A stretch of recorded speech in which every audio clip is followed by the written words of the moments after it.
Hey fellow Air Shootists, and welcome back to the channel, where I'm excited to announce that I finally have a big boy compressor. This is the Air Venturi Krypton 4500 PSI compressor from Pyramyd Air.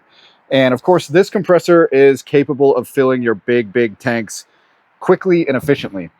In the past, you guys have probably seen me do a bunch of reviews on the channel for these small shoebox style compressors. And while these might be great for your average backyard plinker or just filling single guns, if you're a competition shooter like me, you're probably going to pretty quickly outgrow these things. I still use them, they have their uses, but for filling my big tanks, I needed something bigger. So this thing followed me home from Pyramyd Air Cup. Speaking of which, let me drop a little bit of pro knowledge on you. So if you're going to these big airgun competitions, oftentimes they're going to have compressors for the shooters to fill up their tanks. They're going to have big tanks like this at a lot of the stations for shooters to fill their guns. And at the end of the event, all of those items are used. The vendor cannot sell them as new anymore. So likely they'll be more than happy to just sell you those items at the end of the event at a discounted rate. And that's exactly what happened with this one here. So this followed me home.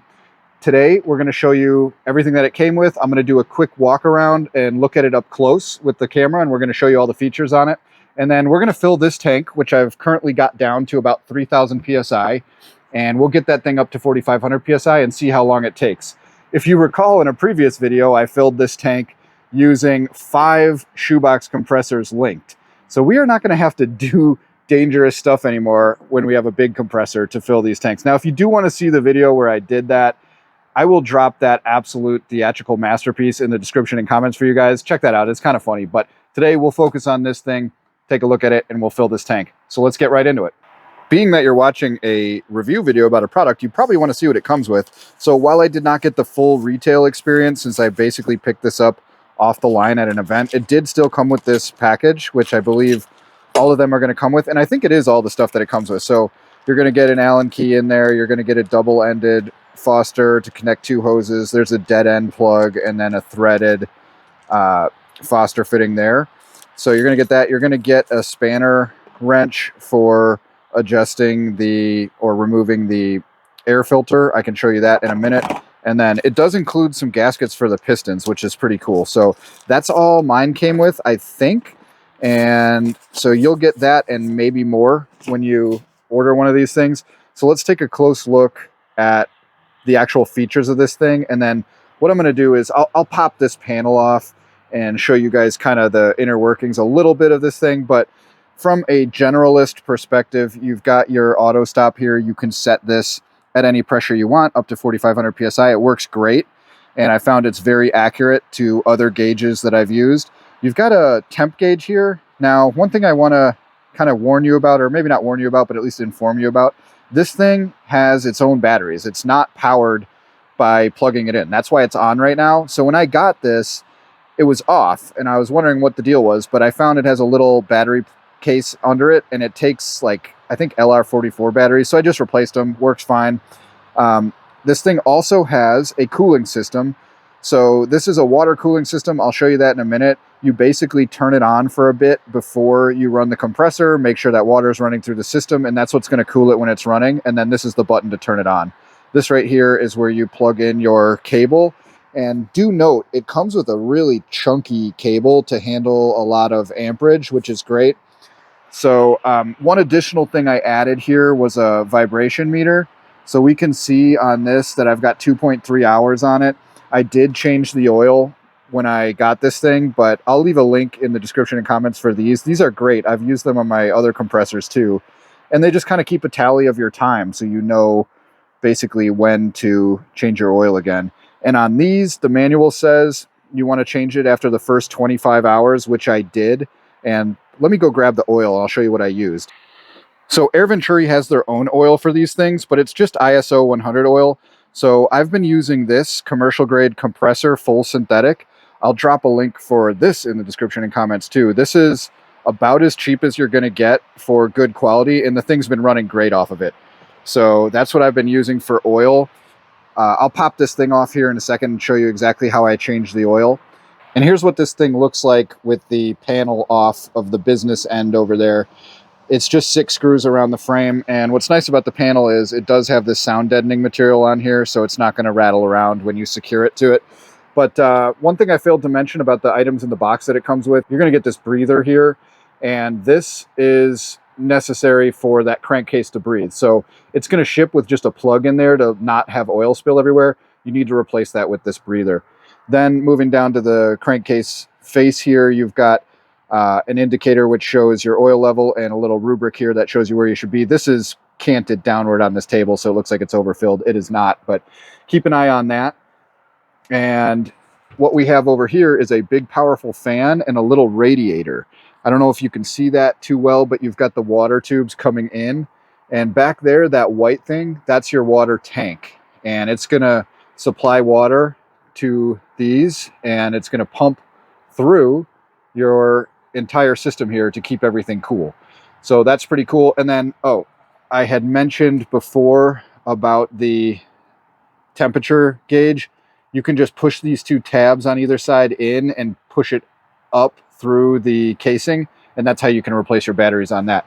But if we move over to this side, we can see this thing has a quite robust big motor, and there is a fan in there too. So surprisingly, it's not that loud when it runs.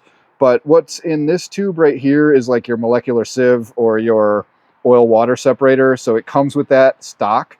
You've got your bleeder valve here. You're gonna tighten that up before we fill. So I'll just tighten that now because we're gonna fill in a second. That's a burst disc in case you exceed the safe pressure. That's gonna pop, and you can get replacements of those if that does happen. But that's pretty much it for a good little walk around this thing. I'm gonna button that plate back onto the side, and we will fill this tank right here, which is currently at 3,000 psi. We'll fill that up to 4,500 and see exactly how long it takes as part of this review. All right, we're about ready to get started here. As you can see, firstly, I've got an additional filter in here. Yes, the compressor has one, but you can never be too careful. And as you can see, it's pretty moist and stuff out here today, about 40 degrees. So I'll leave a link in the description and comments for that filter. That thing's been great for me. And we've got the tank right at about 3,000 psi. You can see this tank does not have a typical tank valve. It has a one-way fill nipple right there, sort of like a paintball tank. So normally when you fill a big tank, you're going to want to kind of get the filter and everything up to pressure and then slowly open the valve. On this one, we don't have to worry about that. We can just run it. So the first thing we're going to want to do, make sure our bleeder is tight. We're going to want to make sure our pressure is set. And then I like to run the cooling system. Just let it spin up for a minute. You'll hear it. And I just want to make sure that cold, refreshing water is coursing through this compressor's veins before we start it up. Also, I have this on a extension cord, which is not recommended, but I have not run into any problems with this one doing that so far. So now that we've got the table set, all that's left to do is, actually, wait. What I'll do is we'll get a timer going, and then that way we can see how long it takes to fill. And as you can hear, that thing is not that loud. It's about half the loudness of the Yonghang compressor that I had before. And this one is definitely way more robust. So let's see how long it takes. A few moments later. All right, let's check in at a little over 5 minutes.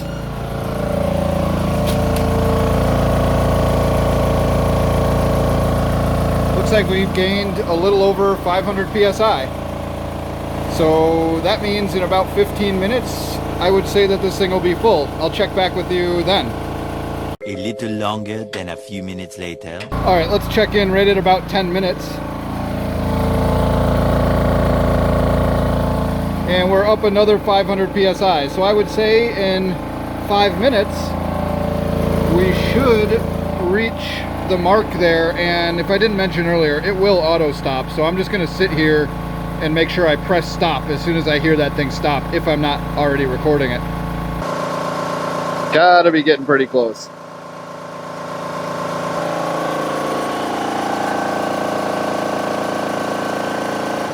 All right, 17 minutes on the dot, and that is it. And we are at almost 55 degrees Celsius, which is really nothing.